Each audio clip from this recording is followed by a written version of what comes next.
आखिर क्यों है? मैं पिछले 4 साल से 5 साल से संघर्ष कर रहा हूं नौकरी हासिल करने की। घर में, परिवार में, रिश्तेदार, हर कोई यही पूछता है नौकरी का क्या हुआ। और मेरे मन में एक बात चलती थी कि अगर नौकरी नहीं लगी तो क्या होगा, जिंदगी का कौन से मोड़ पे जाएगी, समझ में नहीं आती थी बात। तो मैं एक दिन बड़ा मायूस सा था, लेकिन उस दिन का दिन मुझे बड़े अच्छे से याद है। जिनके पास मैं कोचिंग करने के लिए जाया करता था, उन्होंने इस बात को नोट किया कि आज ये मायूस है। तो उन्होंने मेरे से पूछा कि आप मायूस क्यों हो? मैं बोला, सर इसलिए मायूस हूं कि मैं बहुत कोशिश कर रहा हूं लेकिन सफलता नहीं मिल रही है। तो उन्होंने मेरे को एक बात बोली और उनकी बात मेरे दिल पे लग गई, और वो दिल पे लगी हुई बात की वजह से मेरी जिंदगी में खुशहाली आई। क्या वो बात जानना चाहेंगे? उन्होंने मेरे को एक बात बोली कि माधव जी, हो सकता है आपको सरकारी नौकरी ना मिली हो, ये भी ठीक है कि आप ग्रेड 1 ऑफिसर नहीं बने, ये भी ठीक है कि आप बैंक में नहीं गए, रेलवे में नहीं गए, लेकिन मैं आपको एक बात बताना चाहूंगा कि जहां पर आप पहुंचना चाहते हो और ईश्वर ने अगर वो आपको नहीं दिया, इसका मतलब ये हो सकता है कि ईश्वर ने आपके लिए इससे भी ज्यादा अच्छी जगह चुन के कहीं और रखी हो, शायद वो आपको वो उसको देना चाहता हो। तो थोड़ी देर के लिए तो मेरे को जो निराशा थी वो दूर हुई कि शायद ऐसा हो सकता है, सच्चाई हो सकती है इस बात में कि मुझे अब तक नौकरी नहीं मिली तो शायद ईश्वर चाहता हो कि मैं कुछ और करूं, मुझे और तरक्की मिले। और उस दिन के बाद मेरी निगाहें ढूंढने लग गई वो रास्ता, वो अपॉर्चुनिटी, वो मौका जहां पर मैं कुछ कर सकता हूं, जो ईश्वर मुझे देना चाहता है। मैं बीएड की पढ़ाई करते करते बच्चों को ट्यूशन पढ़ाया करता था, और ट्यूशन पढ़ा पढ़ा के वहां से जो पैसे की इनकम होती थी उससे खुद अपनी पढ़ाई का खर्चा निकाल रहा था। इसी दरमियान में आपने सुना भी होगा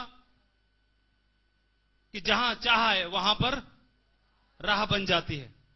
मैं चाहता था कि काम करूं, ईश्वर कोई मौका दे, मुझे तरक्की हासिल करूं, नाम कमाऊं, समृद्धि हासिल करूं, मैं चाहता था। मुझे ये बात मालूम थी काम करके पैसा कमाया जा सकता है, काम करने के लिए मैं तैयार था। मुझे कोई रास्ता नहीं मिल रहा था, कोई मौका नहीं मिल रहा था, और शायद ईश्वर ने मेरी बात सुन ली।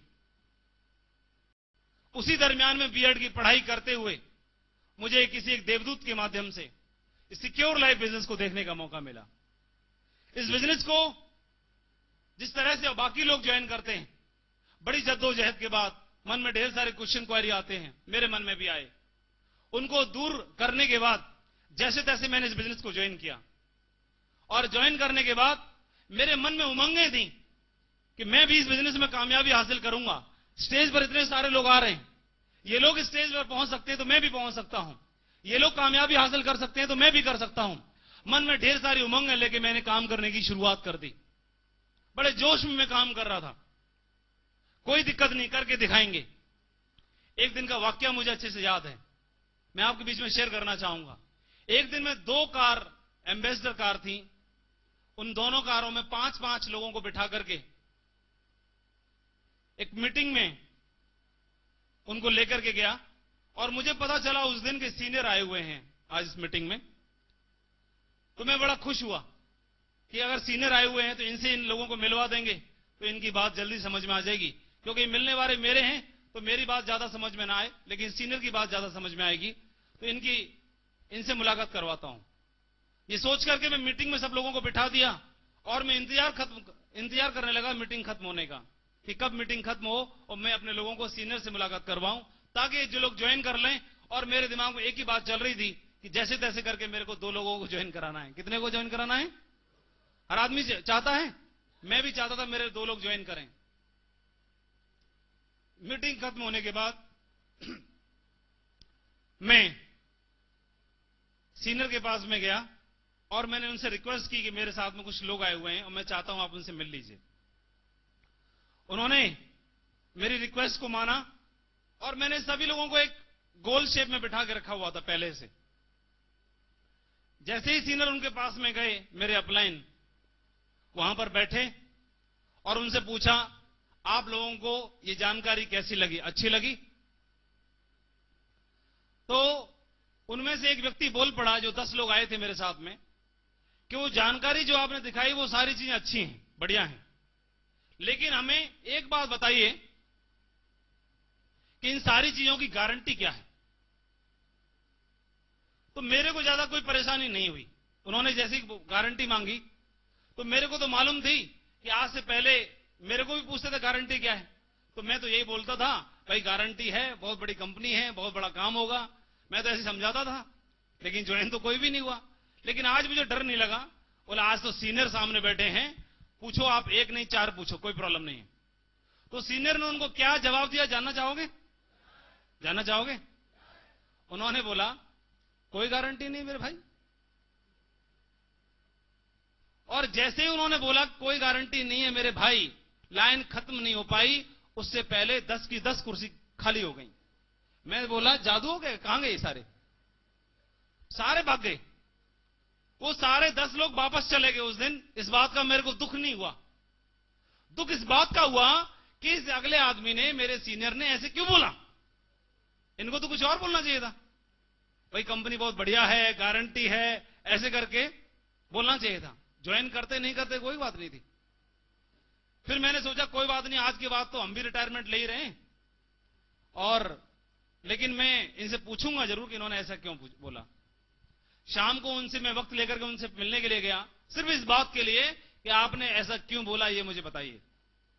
और उनके पास मैं गया और मैंने यही बात उनसे पूछी कि सर अगर आपके पास गारंटी नहीं है, आपके पास, फिर आप ये काम क्यों कर रहे हो, आप खुद क्यों कर रहे हो? तो उन्होंने मुझे क्या बात बताई, जानना चाहेंगे? ऊपर वाले, नीचे वाले, जानना चाहेंगे? उन्होंने मुझे बताया माधव जी, इस दुनिया में गारंटी है किस चीज की? किस चीज की गारंटी है? अगर गारंटी मांगना शुरू कर दें तो मां बच्चों को जन्म देना बंद कर देगी, क्योंकि इस बात की गारंटी नहीं होती कि जन्म देने के बाद वो बच्चा सपूत बनेगा। इस बात की गारंटी नहीं होती। अगर गारंटी की बात करना शुरू कर दें, ताली मत बजाइए, गारंटी अगर मांगना शुरू कर दें, वो बाप बच्चे को पालना बंद कर देगा। इस बात की कोई गारंटी नहीं होती कि पढ़ा लिखा करके उसकी सरकारी नौकरी लगेगी और नाम रोशन करेगा ही करेगा। मैंने कोशिश की, मैंने बीएड किया, मैंने होटल किया, मैंने सिविल सर्विसेज की कोचिंग की, मैंने पोस्ट ग्रेजुएशन किया, मैंने रेलवे के लिए फॉर्म डाले, बैंक के लिए फॉर्म डाले, हर जगह कोशिश की, मुझे सरकारी नौकरी नहीं मिली। और इस बात की गारंटी नहीं थी। एक बच्चे को हम बीटेक कराते हैं, हजारों रुपए खर्चा करते हैं, लाखों खर्च करते हैं, क्या गारंटी होती है कि वो सरकारी इंजीनियर बनेगा ही बनेगा? क्या गारंटी होती है? अरे हम तो गारंटी तब नहीं मांगते, 20 रुपए की टिकट लेके रोडवेज बस में बैठ जाते हैं, अपनी जिंदगी को दांव पे लगाते हैं इस बात के लिए कि हमें मंजिल तक पहुंचाएगी। उस ट्रेन का भरोसा नहीं है जिसके हजारों पहले ढेर सारे एक्सीडेंट हो चुके हैं। उस बात की गारंटी नहीं होती कि मंजिल पर पहुंचाएगी। वहां पर गारंटी नहीं मांगते, वहां पर जिंदगी को दांव पे लगा देते हैं सिर्फ 20 रुपए की टिकट में। यहां पर हम गारंटी मांगते हैं। अगर गारंटी शब्द की बात आ जाए, गारंटी मांगना शुरू करते हैं, तो दोस्तों आज के बाद ये सारे के सारे रिश्ते, ये दुनिया पूरी विश्वास पर है, एक उम्मीद पर है। एक उम्मीद होती है कि एक बेटी का बाप लड़का देखने के लिए जाता है और लड़की वाले लड़के को देखते हैं। एक उम्मीद होती है, एक भरोसा होता है कि इनका रिश्ता जन्म जन्म का रिश्ता बनेगा। वहां पर गारंटी नहीं होती, सिर्फ विश्वास होता है कि जन्म जन्म का इनका रिश्ता बनेगा। वहां पर जब हमको विश्वास हो सकता है, वहां पर जब हमको उम्मीद हो सकती है, तो ये मेरे बात भाई ये बताइए, उन्होंने बोला मेरे को, माधव जी अगर आपको विश्वास है अपने खुद के ऊपर कि आपकी जिंदगी बदल सकती है, मुझे लगता है कि मेरी जिंदगी बदल सकती है, इसलिए मैं यहां पर काम कर रहा हूं। और अगर आपको लगती है कि इस बात का भरोसा है, तो आपके लिए मंच आपका इंतजार कर रहा है, आपका स्वागत है, आप करिए। और एक बात और बोली कि अगर आपको यहां से भरोसा नहीं है, यहां से भरोसा नहीं है, तो छोड़ दो, आज छोड़ दो, मत करना इसको। अगर यहां से भरोसा नहीं है तो किसी को मत फंसाना, किसी को मत फंसाना। और अगर यहां से भरोसा हो तो किसी को छोड़ना भी मत। ये बात बोली मुझे, छोड़ना भी मत।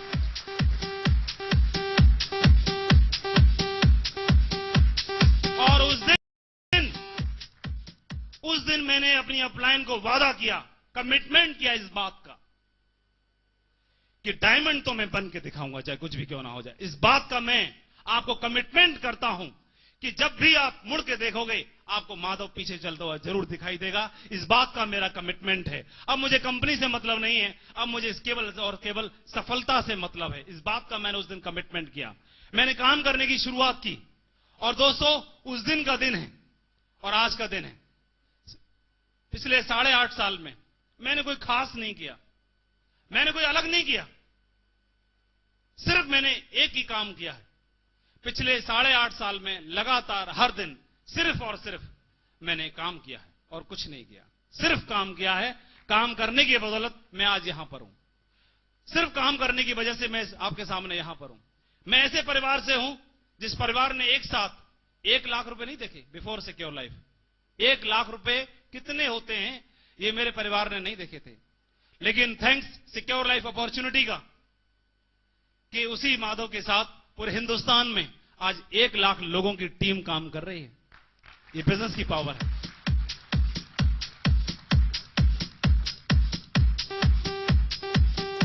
अच्छा लग रहा है आपको सुन के ये बात? अगर अच्छा लग रहा तो खुल के बजाओ, नहीं बिल्कुल नहीं बजानी है।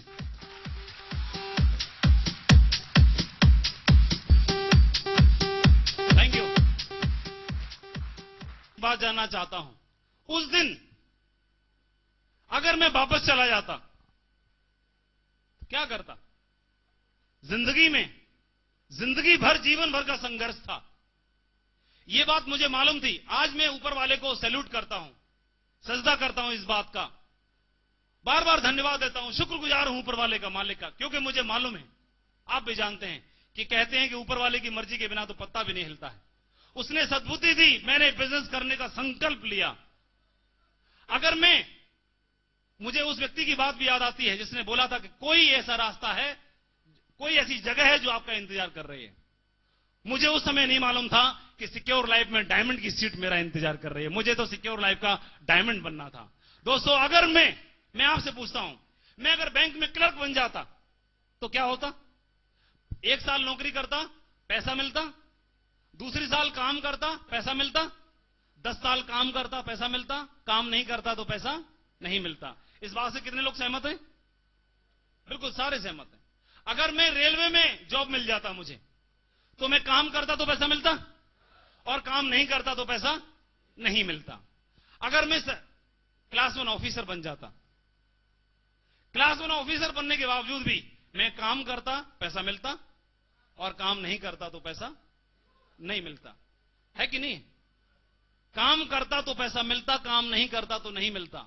और मेरी छोड़ो, मेरे जैसे कोई भी भाई जो बीटेक कर रहा है, एमटेक कर रहा है, बीबीए कर रहा है, एमबीए कर रहा है, काम करेगा तो पैसा मिलेगा, नहीं करेगा तो पैसा नहीं मिलेगा। यह दुनिया का सिद्धांत है। काम करेंगे तो पैसा मिलेगा। अगर कोई आदमी सफल एडवोकेट बन जाता है, खूब पैसा कमा रहा है, लेकिन अगला केस नहीं लड़ेगा, काम नहीं करेगा तो पैसा नहीं आएगा। कोई बहुत सफल डॉक्टर है, बहुत पैसे कमा रहे हैं, लेकिन अगली सर्जरी नहीं करेंगे, अगला ऑपरेशन नहीं करेंगे, काम नहीं करेंगे तो पैसा आना बंद हो जाएगा। मेरे दोस्त, बात सही है? सही है कि नहीं है? और चाहे वो कोई इंजीनियर क्यों ना हो, एक बिल्डिंग बनाई, बहुत सारा पैसा कमाया इतना, लेकिन अगली बिल्डिंग नहीं बनाएंगे, कॉन्ट्रैक्ट पूरा नहीं करेंगे तो पैसा आएगा? यस और नो? नहीं आएगा। यह बात मेरे दिमाग में भी थी। काम तो मुझे भी करना है, काम करके ही पैसा मिलेगा। लेकिन दोस्तों, एक करिश्मा हो गया तब। मैंने पहले 5 साल काम किया, 5 साल काम करते करते 10,000 की टीम मेरे साथ हो गई, मुझे डायमंडशिप का खिताब मिल गया। उसके बाद में 10,000 लोग मेरे साथ में हैं।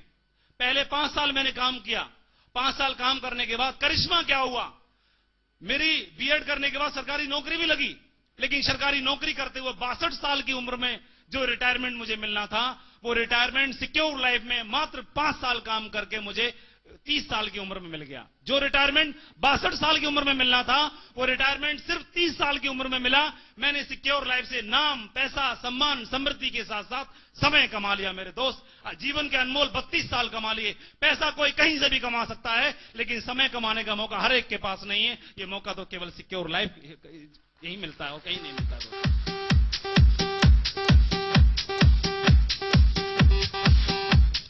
आप बताइए, समय की वैल्यू है कि नहीं है? वैल्यू कितनी है समय की, मैं बताता हूं। एक दिन एक भाई साहब अपने जॉब से घर पे लौटे। उनकी छोटी सी बिटिया थी, 5-7 साल की रही होगी। बिटिया अपने पापा के पास बोली, पापा पापा एक बात जानना चाहती हूं मैं आपसे। बोलो पूछो बेटा। ये बताइए पापा, आप एक महीने में कितना पैसा कमाते हैं, मैं जानना चाहती हूं। पापा बोले, कैलकुलेशन लगाई, बिटिया मैं 6,000 रुपए कमाता हूं। तो फिर एक दिन का कितना हुआ? उन्होंने बोला 200 रुपए। पापा 1 घंटे का कितना कमाते हो आप? 1 घंटे का कितना मिलता है आपको? तो पापा ने कैलकुलेशन लगाई और बोले, बेटा मैं 1 घंटे का 20 रुपया कमाता हूं। ये बात सुनकर के वो बिटिया अपने कमरे में गई और वहां से गुल्लक उठा के लेके आई, अपनी खुद की गुल्लक उठा के लेकर के उसने उस गुल्लक को वहां पर तोड़ा। तोड़ने के बाद वो पैसे गिने, 1-1 रुपया करके गिनने के बाद जैसे ही 20 रुपए इकट्ठे हुए, वो पापा को ले जाकर के उनके सामने दिए और बोला, पापा ये लो आपके 1 घंटे के 20 रुपए, मुझे आपका 1 घंटे का वक्त चाहिए कि आप मेरे साथ खेलें, मेरे साथ हंसें, मैं सिर्फ 1 घंटा मेरा होगा। यह है समय की कीमत मेरे दोस्त। आज आदमी के पास समय नहीं है। समय क्यों नहीं है? क्योंकि पैसा नहीं है। पैसे की कमी को पूरा करने के लिए रात दिन लगता है। आदमी क्या बोलता है, मेरे पास मरने का भी वक्त नहीं है। भाई ऐसा काम करने से फायदा क्या जब मरने का भी वक्त ना हो? मरने का तो वक्त मिलना चाहिए आदमी को। बताइए, चाहिए कि नहीं चाहिए? चाहिए कि नहीं है? अरे लोग जाने क्या क्या बातें बनाते हैं। मैंने जब काम करने की शुरुआत की तो मेरे को एक व्यक्ति ने बोला, माधव जी ठीक है, मंच पर ये सारी बातें अच्छी लगती हैं, आप बड़ी बड़ी बातें करते हैं, पैसा पैसा पैसा पैसा, लेकिन मैं आपसे पूछता हूं कि आदमी ना तो साथ लेके कुछ आया और ना ही साथ लेके कुछ जाएगा। बात सही है कि नहीं? कितने लोग मानते हैं बात सही है? बात तो सही है। मैंने उनको क्या बोला जानना चाहोगे?